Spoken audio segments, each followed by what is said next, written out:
En este vistazo número 65, el último del año, tenemos parroquias de la Arquidiócesis de Bogotá y de la Diócesis de Engativá, ubicadas en Bogotá, capital de Colombia.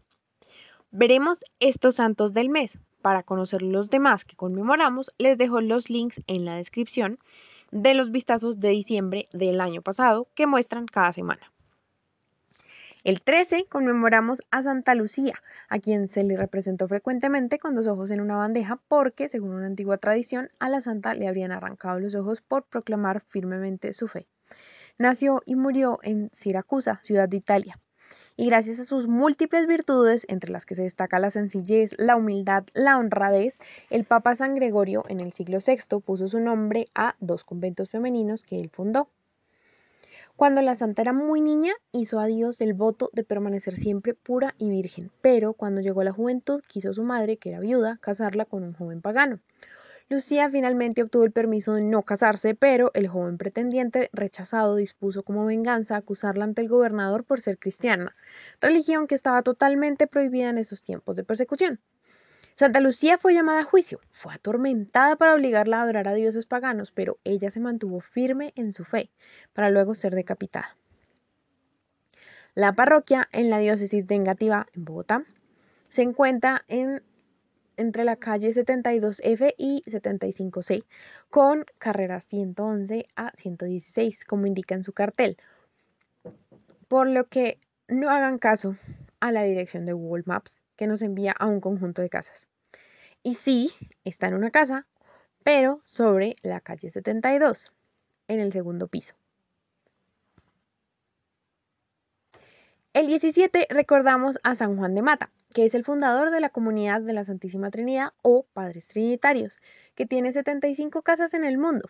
Nació en Francia en 1160, frecuentemente se retiraba a una ermita alejada del pueblo y hacía mucha meditación allí. Su padre lo envió a París y allá obtuvo el doctorado, luego fue ordenado sacerdote. Las antiguas crónicas dicen que durante la celebración de su primera misa tuvo una visión celestial. Vio a unos pobres cristianos prisioneros de los maometanos y con peligro de renunciar a su religión. Observó cómo un religioso vestido de blanco y con una cruz roja y azul en el pecho los libraba y los salvaba de perder su fe. Con esto creyó sentir una invitación celestial a fundar una comunidad para libertad cristianos, así que fue a consultar a San Félix de Bois, que él se retiraba a hacer meditaciones durante varios días y rezaron. Le narró lo que había visto y a él le pareció una muy buena idea, así que se fueron a Roma a pedir permiso al Papa, que en ese momento era el Inocencio III, que no era muy amigo de fundar nuevas congregaciones, pero con esas oraciones lograron que él concediera su aprobación.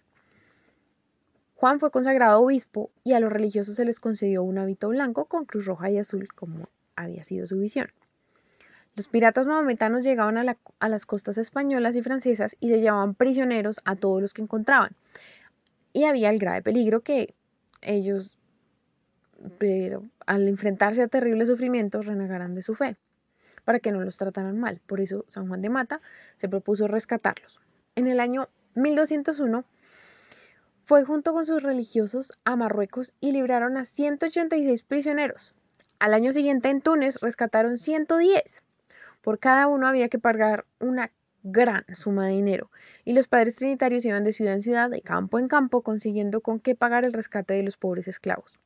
Un día en que Juan volvía del África con 120 prisioneros que había libertado de la esclavitud de los musulmanes, un grupo de piratas mahometanos asaltó su barco, destruyó el timón y rasgó las velas.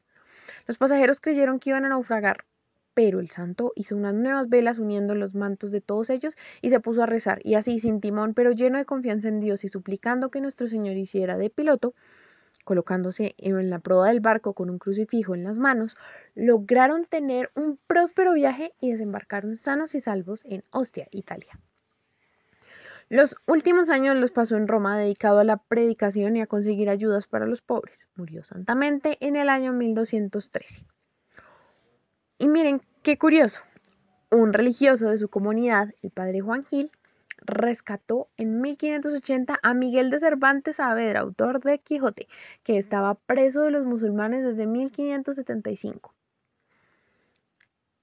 El 21 de octubre de 1666, el Papa Alejandro VII autorizó el culto a San Juan de Mata y hoy en día son muchos los que siguen recibiendo de Dios el mismo llamamiento que Él, ir a ayudar a los que sufren en cárceles y prisiones.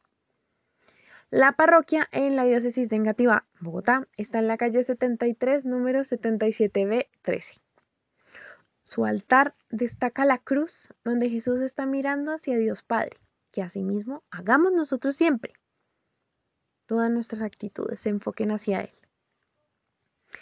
El 18 tenemos la advocación de Nuestra Señora de la Soledad, que es una advocación de la Virgen María que representa el dolor y luto por la muerte de su Hijo Jesús, pero a la vez el perdón enorme que nos da, ya que desde ese momento perdonó a todos porque sabe que Él estaba haciendo ese gran sacrificio para salvarnos.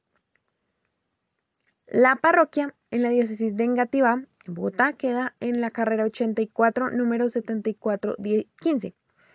Su interior hermoso, con vitrales al lado, nos recalca esta advocación mariana y el sagrario. El 27 conmemoramos a San Juan Evangelista, que era judío de Galilea, hijo de Zebedeo y hermano de Santiago el Mayor, con quien desempeñaba el oficio de pescador. Jesús les puso el sobrenombre de hijos del trueno, como podemos ver en Lucas 9:54, y formaron parte, junto con Pedro, de grandes acontecimientos de la vida de Jesús, como su transfiguración, que vemos en Juan 1, del 1 al 4. Lo que existía desde el principio, lo que hemos oído, lo que hemos visto con nuestros ojos, lo que hemos contemplado y lo que han palpado nuestras manos acerca del verbo de vida, pues a la vida manifestada, y nosotros la hemos visto y damos testimonio y os anunciamos la vida eterna, la cual estaba con el Padre y se nos manifestó. Lo que hemos visto y oído, os lo programamos para que también vosotros tengáis comunión con nosotros. Y en verdad, nuestra comunión es con el Padre y con su Hijo Jesucristo. Así es como Juan da el testimonio de todo lo que compartieron y dijo que todo no se podía contener en un libro. Hizo 3 cartas y un evangelio, tan cerca con ese contacto físico que tuvo de iniciar la grandeza de imágenes, medallas, con ese tacto especial y ese amor con nuestra madre.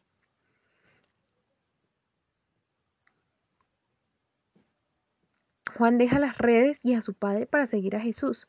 Escogió tener esa prioridad. Y también es un poco impetuoso porque cae en el fuego. Pide que caiga, le dice a Jesús que si pide que caiga fuego sobre los samaritanos que no querían recibir al Señor. Porque el amor lo consume. Pero Jesús le orienta esos pensamientos y así también lo hace con nosotros. Al punto que luego en su carta Juan 4, 7 al 21, dice, amémonos unos a otros porque el amor es de Dios. Quien ama permanece en el amor y Dios en él. Por eso dice que Dios es amor. Además es el único que estuvo al pie de la cruz, recibió a María y reconoció a Jesús desde la barca y le dijo a Pedro, es el Señor. Él se refiere a sí mismo como el discípulo amado porque lo transformó toda su experiencia por Dios, pero nunca se sintió por encima de los demás. Siempre respetó a Pedro como la cabeza de la iglesia. Por eso dejó que él primero entrara al sepulcro. Lo increíble es la profundidad de la teología, porque es muy, muy estudiado y eso parte de haber estado tan unido a Jesús, haber comido con Él y comer su cuerpo en la primera Eucaristía. Sintió su perdón, rezó con Él tantas veces, menos en el huerto de los olivos cuando se estaba quedando dormido, pero tantas veces con Jesús tan cerca a palparlo.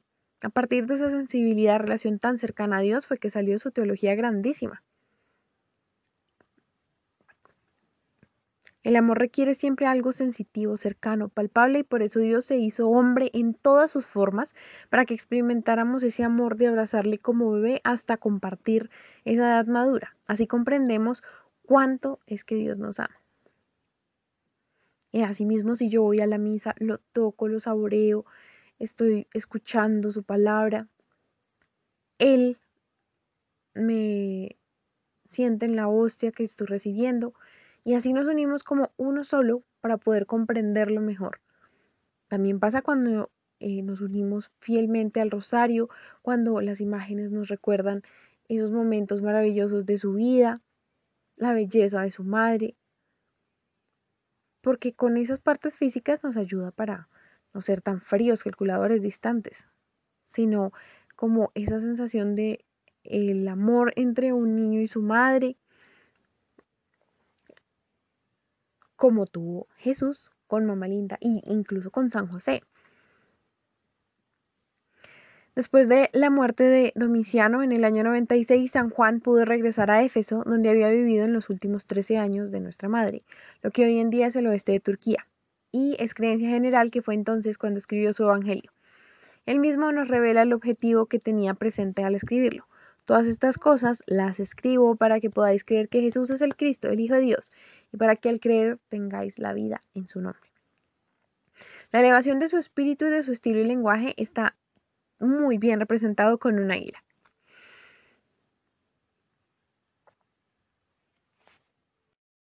En sus cartas insta a la pureza y santidad de vida y a la precaución contra las artimañas de los seductores.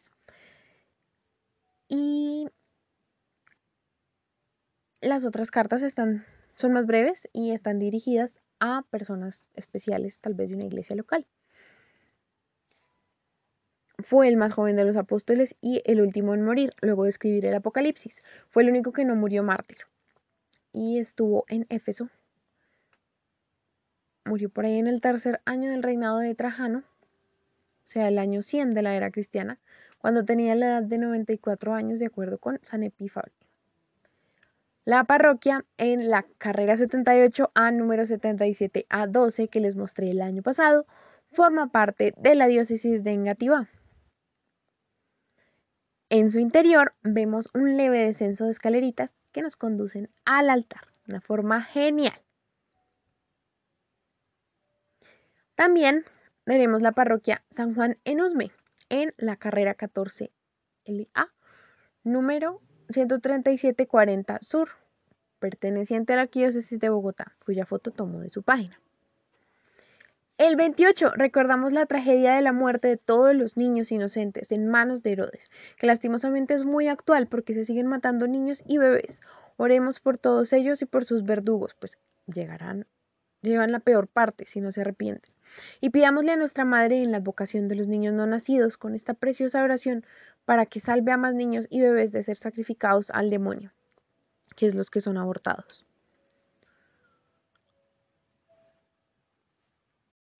Santa María de Guadalupe, tú que llevaste en tu vientre a Jesús, tú que lo cuidaste con amor y ternura, protege con tu manto de misericordia a los pequeños que aún no nacen, pero que ya gozan del amor de Dios y del derecho universal a la vida.